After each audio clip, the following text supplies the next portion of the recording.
May buhos sa mga kadagwan. Ito yung tinatawag nila guys na buhos. Madalas ito ginagawa sa Bacoor. Saka dito na rin sa Las Piñas. Yung ito guys, na mapanood nyo. Itong isang lane na to ay dalawang lane na to supposed to be gamit. Ito yung direction na gamit namin, yung nasa harap ng traffic enforcer. So ngayon hindi kami pinamove kasi lahat ng direction na papunta rito sa tinatawag ng enforcer, yung signaling ng kanyang kamay, lahat ng lane niya gagamitin po yan. So in-stop po kami, dito lang kami, antayin namin hanggang kung kailan sila pwede magpago dito sa amin. Yan, ito yun, kaya tawag na buhos. Minsan madalas na issue to, lalo na katulad nito guys, mapapansin nyo mamaya, puro pusinahan yan, lalo kung medyo matagal. Yung katulad namin dito, katulad nito, daming nagpupusina, lalo yung mga nagmamadali rin. Hindi nila gusto ito kung ikaw yung in-stop. Pero kung nagkataon naman ikaw yung nandun at nagbugo kayo, pabor naman sa'yo kasi dire-diretso yung takbo mo, walang yan, walang hinto yan. Kasi yun nga, kung hanggang kailan kinat nung kabilang doon, yung bandar kung saan nag-umpisa yan, maluwag yan. Kasi lahat ng lane gamit lang nila. Matagal to. Minsan to inaabot ng mostly lower than 5 minutes.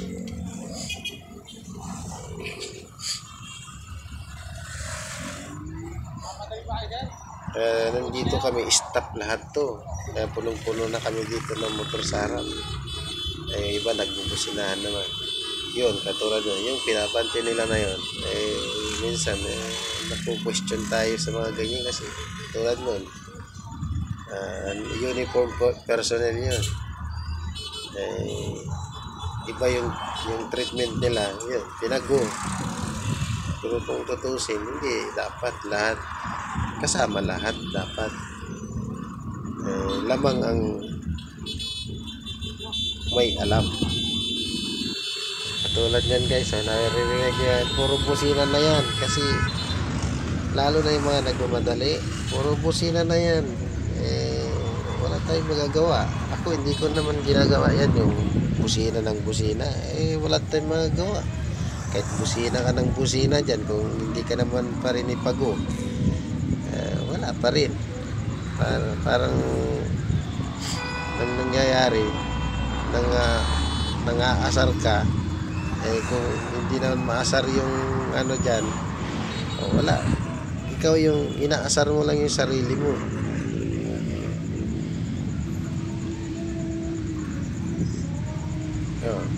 Ito, nasa na kami.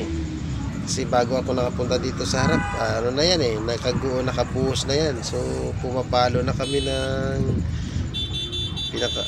lower na yung 5 minutes nito.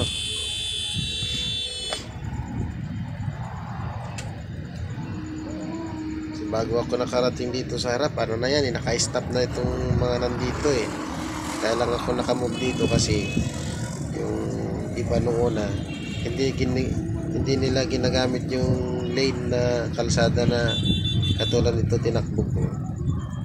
Nasa tapat naman ako ng enforcer, so hindi naman makagagamit din ng mga naka-move na sasakyan kasi hindi naman sila makabante din sa tapat ni manong enforcer kasi bumabangga. Titikwas yan sila dun sa gilid pagdating dyan kay manong enforcer. So nakamove ako sa harap. Tagal to guys, tagal to. Wait lang tayo.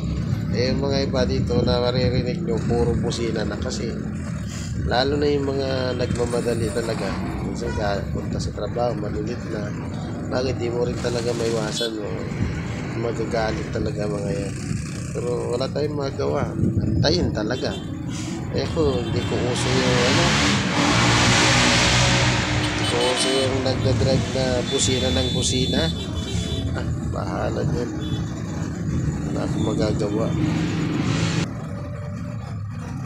Chill lang tayo. Nood kay Manong Enforcer.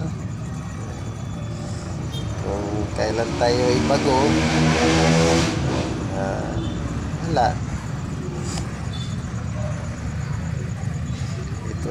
Dito ka lang hindi naman sa lalo yung mga papasok. Lalo kung 10 minutes na lang yung oras nila, okay, 15 minutes, alanganin na yung pagpasok. Ayan na, sila na yung busina dyan ng busina. Kasi sigurado, malilit na sila. Wala naman silang option na iikutan dito guys, kasi puro puro bahay na naman nasa side by side wala namang kalsada yan na lusot-lusutan Alas na to, almost magti 10 minutes na.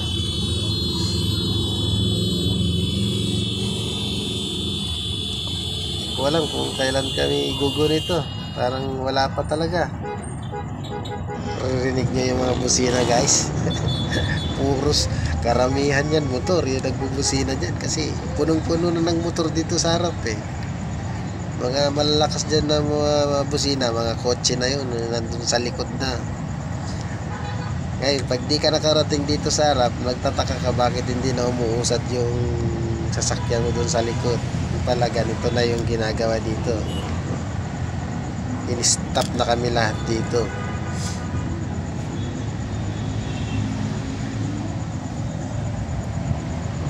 Kaya yung mga galing doon, bilis talaga makapunta sa pupuntahan, kasi dire-diretso yan ang luwag.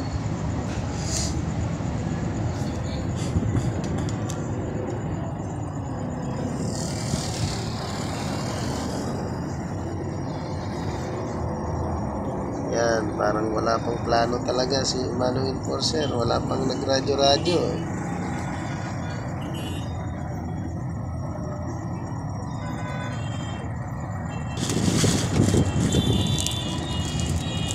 Kailan kami kaya makakamove? Di bali ako guys, kasi chill lang naman ako. May traffic man o hindi, kasi may pupuntahan lang ako, so hindi naman urgent yun. Kaya kahit magtagal kami, yung lang din kasi ang kawawa lang yung mga urgent yung pupuntahan, yung papasok, hindi nakapag-adjust ng oras, natapat na ganito sila, naharang sila ng sinasabing buhos. Ayun, tapos yung tipong may last warning ka na sa late, wala na, nagpupuyos ka na ng galit yan.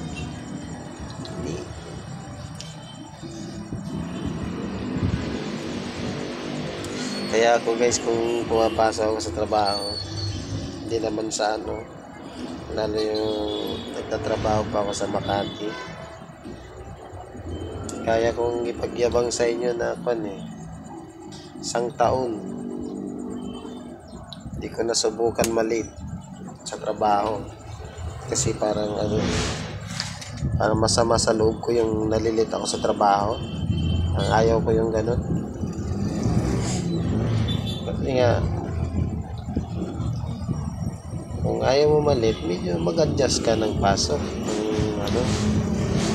Kasi naman yun tawag nito, para sa'yo naman yun Ayan, nag-go na kami. Tara guys, okay, nag-go na kami. Ito naman pag-go namin guys, medyo makakatakbo naman din kami ng mabilis, kasi maluwag-luwag na rin, kasi kumbaga yung mga sasakyan na magmula sa sinintuan namin, medyo malayo na yung narating. Kaya ito naman ngayon, mahaba naman din yung maluwag na tatakbuhin namin.